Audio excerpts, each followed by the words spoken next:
जय हिंद दोस्तों, हमारे YouTube चैनल में आपका स्वागत है।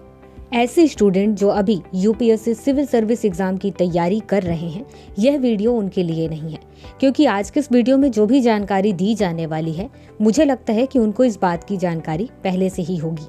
आज का ये वीडियो उनके लिए है जो लोग अभी छोटे क्लासेस में हैं, मतलब कि स्कूल लाइफ में हैं, लेकिन उनको ज्यादा जानकारी नहीं है। उनका मानना होता है या उनको यह पता होता है कि आईएएस का मतलब होता है कलेक्टर या डीएम या डिस्ट्रिक्ट मजिस्ट्रेट। तो सबसे पहले उन सभी स्टूडेंट्स को यह जानकारी देना चाहूंगी कि एक आईएएस ऑफिसर बनने का मतलब यह नहीं होता है कि कलेक्टर बनना है या डिस्ट्रिक्ट मजिस्ट्रेट बनना है। चलिए सबसे पहले मैं छोटी छोटी जानकारी आपको देती हूँ।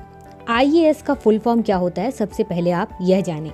आईएएस का फुल फॉर्म होता है इंडियन एडमिनिस्ट्रेटिव सर्विस, जिसे हिंदी में भारतीय प्रशासनिक सेवा कहते हैं। आपको आईएएस ऑफिसर बनने के लिए, मतलब कि भारतीय प्रशासनिक सेवक बनने के लिए आपको यूपीएससी सिविल सर्विस एग्जाम देना होगा। जब आप इस एग्जाम को क्लियर कर लेते हैं तो आपको आईएएस ऑफिसर बनने का मौका मिलता है। आपको बताना चाहूंगी कि ऐसा नहीं है कि आपने सिविल सर्विस एग्जाम केवल क्लियर किया उसके बाद आईएएस ऑफिसर बन जाएंगे।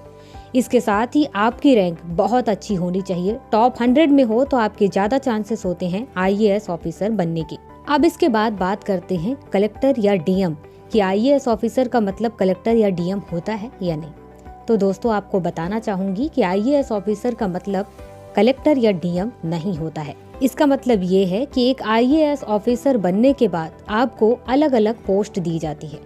तो इस पोस्ट में एक पोस्ट होता है कलेक्टर या डिस्ट्रिक्ट मजिस्ट्रेट। आपको बताना चाहूंगी कि जब आप आईएएस ऑफिसर बन जाएंगे तो आपको अलग अलग पोस्ट दी जाएंगी। आपको एसडीएम बनाया जाएगा, आपको एडीएम बनाया जाएगा, फिर उसके बाद आपको कलेक्टर बनाया जाएगा, फिर उसके बाद आप कमिश्नर भी बनेंगे। इसी तरीके से आपको अलग अलग पोस्ट दी जाएंगी। अब इसके बाद बात करते हैं कि एक आईएएस ऑफिसर को कब कलेक्टर बनाया जाता है। आप सभी को पता होना चाहिए कि एक आईएएस ऑफिसर की जो पोस्टिंग है वो अलग अलग जगहों पर होती है। उनकी पोस्टिंग फील्ड पर भी होता है। फील्ड का मतलब है कि उनकी पोस्टिंग डिस्ट्रिक्ट एरिया में जाकर के वहां पर निचले स्तर पर उनकी पोस्टिंग होती है, ताकि वो गांव लेवल पर जाकर के देख सके कि काम किस तरीके से हो रहा है, वो किस तरीके से किसी योजना को लागू करेंगे। इस तरीके से इसे कहा जाता है फील्ड पोस्टिंग।